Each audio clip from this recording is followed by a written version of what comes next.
some properties just take longer to sell? Now, this is exactly what my clients are worried about when they buy investment properties, because they are worried that their house would stay on the market for longer and sell at a lower price point when they sell that property. And that's why I created a complete due diligence checklist that goes through several different factors to make sure that we are buying a good property and to ensure that we get a good price when we sell that property. Now today I'm going to go through 9 different factors that may cause a property to sit on the market for longer and not sell. Now some of these factors could be hidden opportunities as well. Now if you don't know me, my name is Jadhu Srikandan. I'm a buyer's agent for property investors, and I buy properties all around the country in undervalued locations using a data-driven approach. Now, if you want to work with me and handle the entire process for you, then go to my website propertyframeworkbuyersagency.com.au and book a session with me there. Now, let's get back to this video.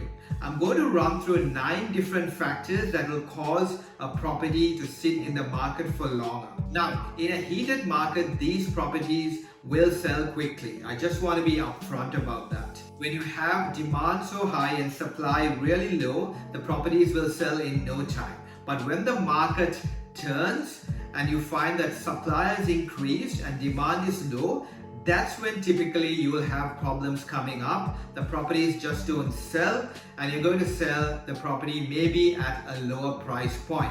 Now, factor number 1 is properties sitting on a main road or a highway. Now, most homeowners and tenants don't want a property on the main road because of the noise. For me personally, when I bought my principal place of residence, I bought it sitting on a main road. Now, I wasn't aware that it's bad at that point of time. I only realized it when I sold the property a few years later and the property sold under market value.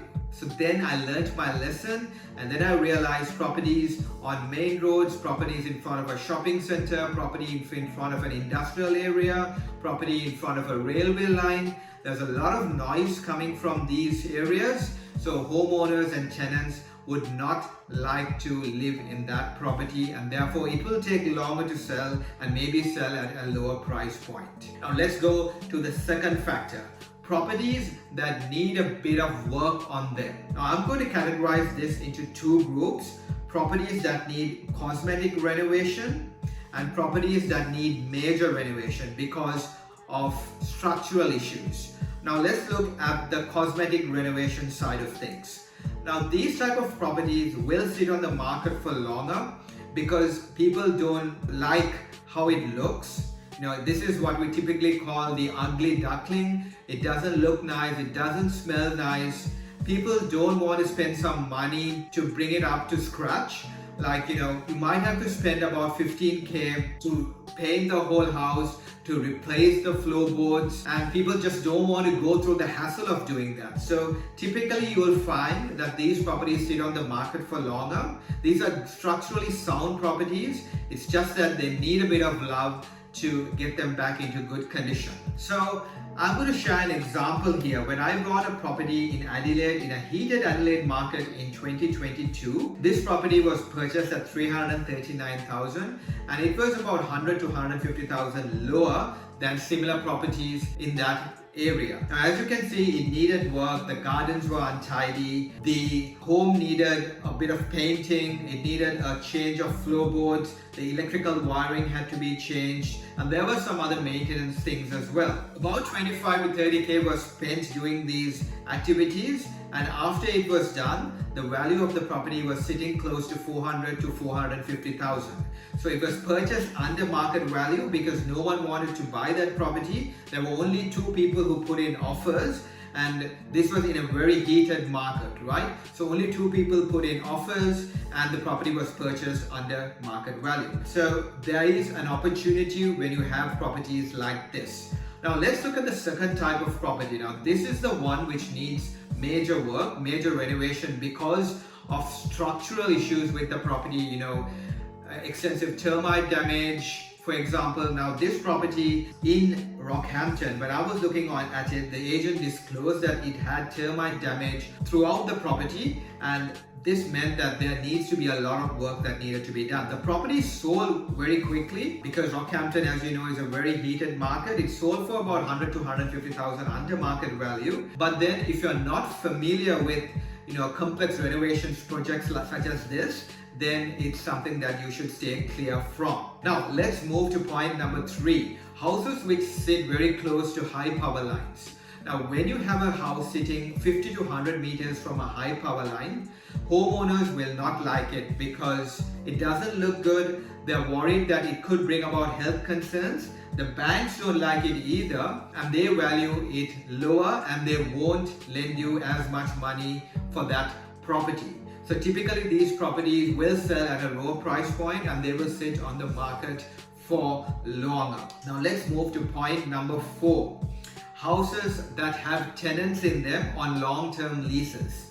Now this will turn off owner-occupiers because they know that they can't occupy that property. So only that investor pool is going to look at this property. But let's say that that property has been rented out at under market rent. Even some of the investors are going to be turned off. So that means the property is going to sit on the market for longer. But this necessarily isn't a bad thing. In fact, it could be an opportunity for you to go in and negotiate, get it at a lower price point, and maybe after a year or two, bring up the rents back to market rent. So while it takes longer to sell, there is also an opportunity there. Now let's move to point number 5, houses in flood zone. Now this should be avoided at all costs because houses in flood zones typically have higher insurance premiums, and there's always the risk that your house will be damaged by floods. So homeowners and investors generally want to stay clear of houses sitting on flood zones. So you will find that you'll be able to purchase these properties at a lower price points, but when you sell them, you'll have the same problem. It will sell at a lower price point and it will stay on the market for longer. So don't be tempted to buy a house sitting in a flood zone. The next one, point number 6, having sewer easements running through the center of the property. Now I want to make it clear.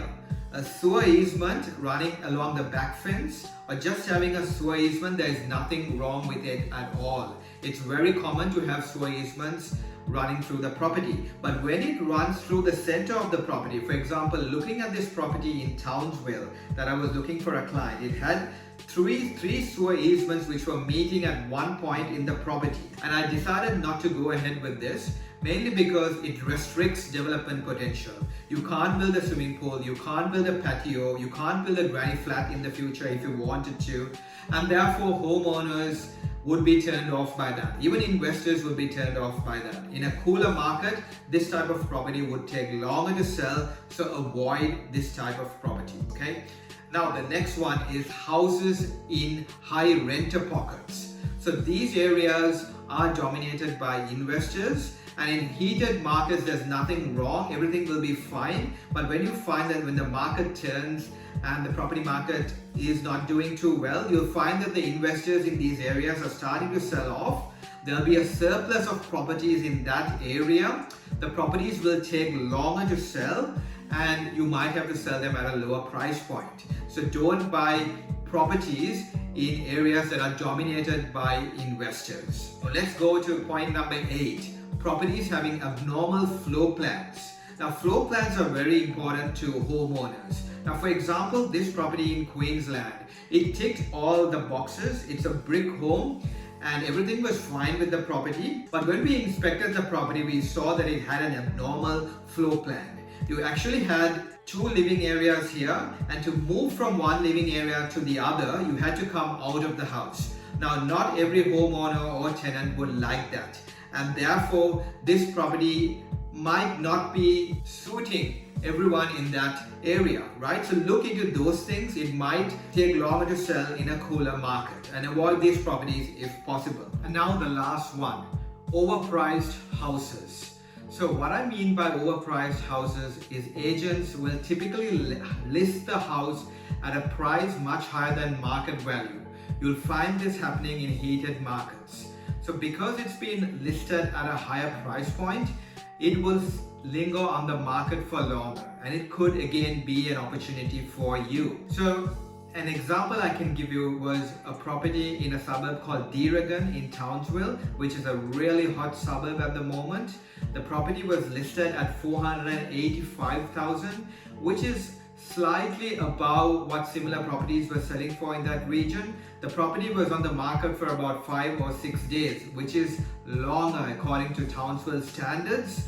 And I was able to go in and negotiate with the agent and offer $478,000 and be able to secure that property. So it was a suburb where properties are selling for $50,000, $60,000 above asking price. Being able to go in and get it at a lower price means that it's a really good deal. Okay, so again, the last one here is an opportunity. So look for these hidden opportunities all the time. So that's the list of 9 different factors. I hope you found some value in this and can apply it when you buy a property as well. Please like and subscribe to my content, and I will see you in the next video. Thank you.